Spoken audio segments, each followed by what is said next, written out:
Ikhlas itu kelihatannya gampang, di ucapannya sepele, tapi berat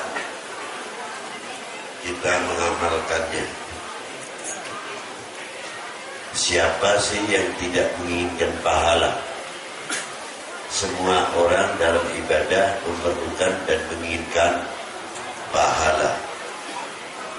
Tapi terkadang kita lupa kepada si pemberi pahala. Hanya pahala yang dikejar, tapi yang memberikan pahala tidak dikejar.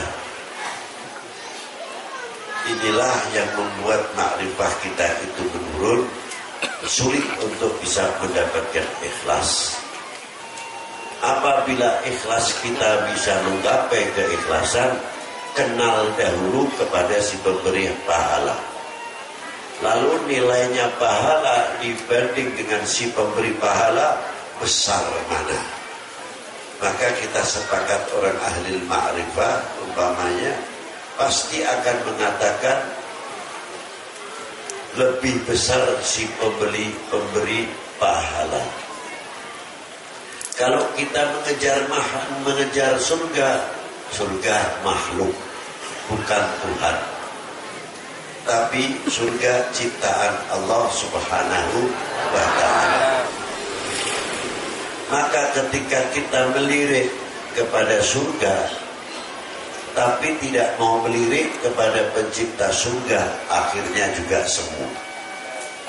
Ketika kita melirik kepada neraka, takut kita kepada neraka luar biasa. Tapi anehnya takut kita kepada pencipta neraka lebih besar takutnya kepada neraka.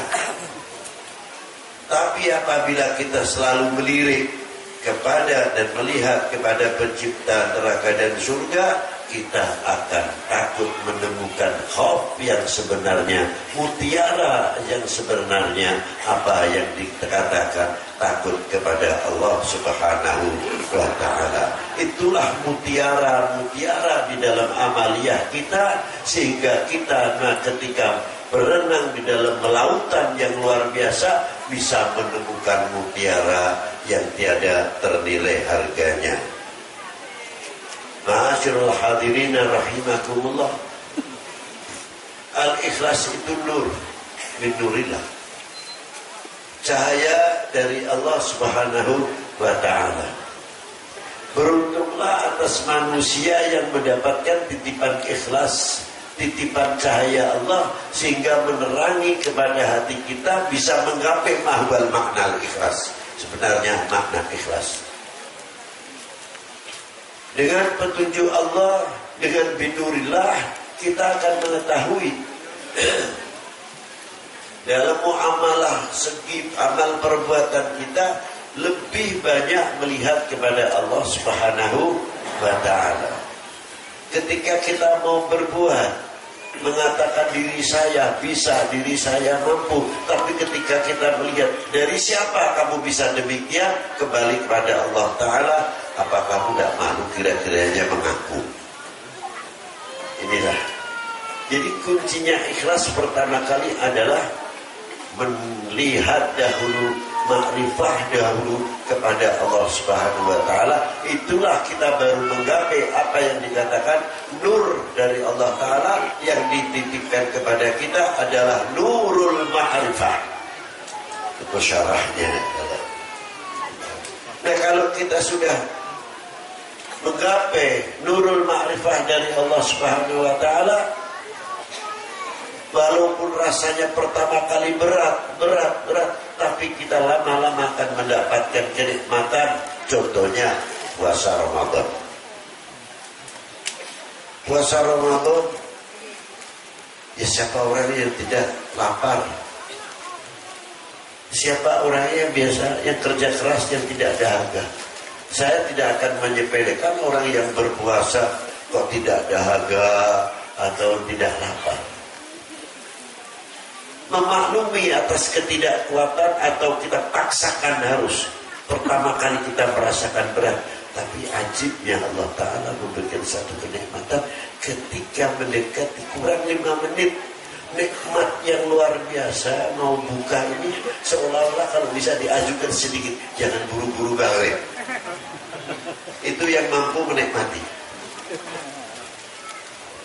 Jadi kalau mau maghrib kondisi istilah mana asyik betul, jalan-jalan pun kelihatan padahal dari siang dahaganya setengah mati. Paling mulia luar biasa. Ini begitu mendekati maghrib. Kalau tingkat TK lain lagi saya. Kalau tingkat TK saya mungkin bapak-bapak lain, ibu-ibu lain. Kalau saya lain lagi puasanya bolak-balik lihatnya jam. Yang biasanya jarang melihat jam, aktif melihat jam. Itu kelihatannya panjang betul. Terkadang kita tertipu oleh nafsunya sendiri. Membaca Quran pun bukan karena Allah, kelihatannya karena Allah menghibur nafsunya.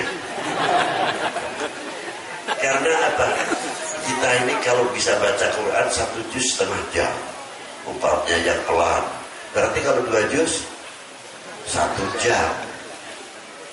Ya kita tidak kerasa bismillahirrahmanirrahim. Wah asik bener. Tapi matanya begini kejam lagi. Lagi-lagi kejam lagi. Jadi nafsunya dihibur oleh qiraatil Quran. Ada lagi kalau udah sholawat, ada tasbih, ada apa. Ya Allah kelihatannya luar biasa.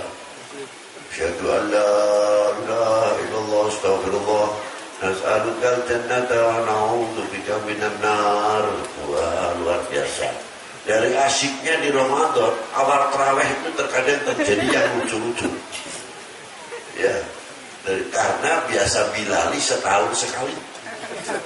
Bilalan itu kan dilakukan tidak setiap malam kan, dilakukan setiap malam. Dari asyiknya ini bukan cerita, pernah seliru.